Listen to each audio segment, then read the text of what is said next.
নমস্কার, আমি ঝুমা আর আমার রান্নাবাড়িতে সকলকে জানাই স্বাগত। সকলকে জানাই শুভ বিজয়া। আর আশা করছি সকলের পুজো ভালো কেটেছে।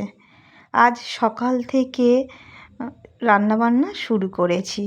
সকালে খাওয়ার জন্য একটা তরকারি করছি, বড়ি আলু আর পটল দিয়ে তরকারি। প্রথমে তো বড়িটা ভেজে নিলাম। এরপর আর একটু তেল দিয়ে পাঁচফোড়ন আর শুকনো লঙ্কা ফোড়ন দিলাম, দিয়ে আলু আর পটলটা একটু ভালোভাবে ভেজে নিলাম। দেখো প্রায় ভাজা কমপ্লিট হয়ে গেছে। এবার এর মধ্যেই দিয়ে দেব পেঁয়াজ আর লঙ্কা কুচি। এরপর দিয়ে দেব নুন আর পরিমাণ মতো হলুদ দিয়ে আরও একটু ভেজে নেব। ভাজা হয়ে গেছে। এই যে বড়ি যে ভাজাগুলো রেখেছিলাম দিয়ে দিলাম, আর একটু নাড়াচাড়া করে দিয়ে দিলাম পরিমাণ মতো জল। এখানে আমি বেশি ঝোল করব না, গামাখা তরকারিটা করব। এবার দিয়ে দিলাম অল্প একটু মিট মশলা।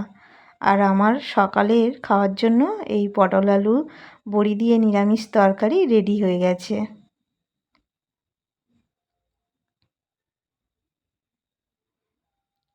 খেতে কিন্তু দারুণ হয়েছিল। এখন দুপুর 12:30 বাজে, আর আমি দুপুরে রান্নার জন্য আবার চলে এসেছি। এখানে পাবদা মাছ আলু বড়ি দিয়ে টমেটো দিয়ে তরকারি করব, আর চিংড়ি মাছ পাঁচমিশালি সবজি দিয়ে একটা চচ্চড়ি করব। দেখো প্রথমে তো মাছগুলো নুন হলুদ দিয়ে ভেজে নিলাম।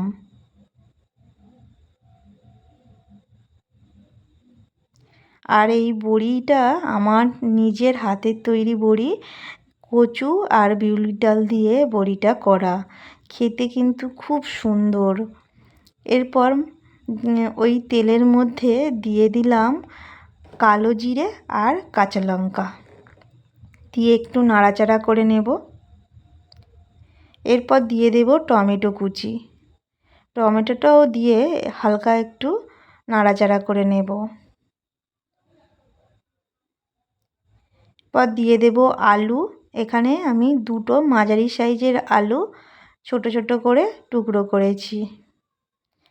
আলু আর টমেটো একটু ভালোভাবে ভেজে নেব।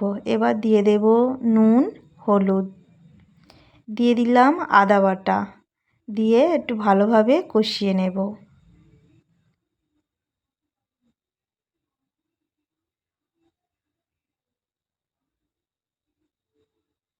কষানো প্রায় হয়ে গেছে। এবার দিয়ে দেব জল।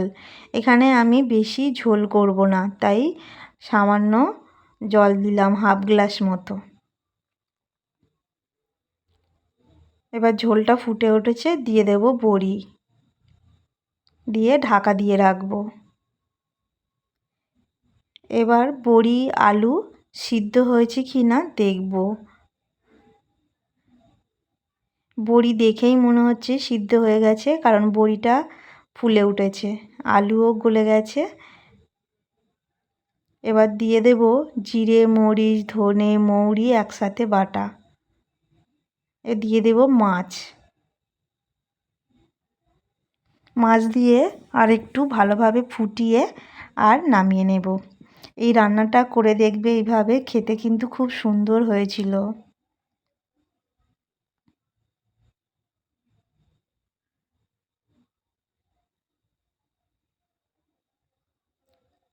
ব্যাস হয়ে গেছে, এবার নামিয়ে নেব।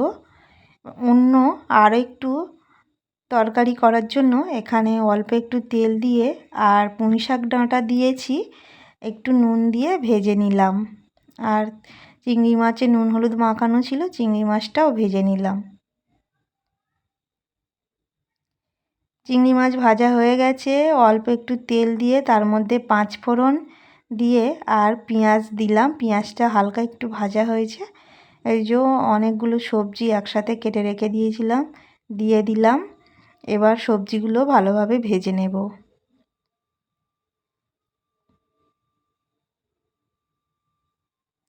একটা থালা দিয়ে ঢাকা দিয়ে রেখেছি যাতে সবজিগুলো নরম হয়ে যায়। দিয়ে দিলাম চিংড়ি মাছ, চিংড়ি মাছটা দিয়েও ভালোভাবে কষিয়ে নেব। এবার দিয়ে দিলাম ওই আদা জিরে ধনে একসাথে যে মশলাটা বাটা আছে, ওই মশলা বাটা একটু ওই মশলা বাটা ধুয়ে দিলাম, প্লেটটা ধুয়ে দিয়ে দিলাম, দিয়ে নাড়িয়ে চাড়িয়ে আর একটু জল দিয়ে আর সিদ্ধ হয়ে গেলে নামিয়ে নেব। আর এখানে কিছু দেব না।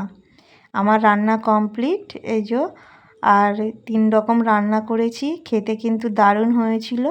আর আমার এই রকম ভিডিও যদি তোমরা দেখতে চাও তাহলে লাইক সাবস্ক্রাইব কমেন্ট অবশ্যই করতে পারো।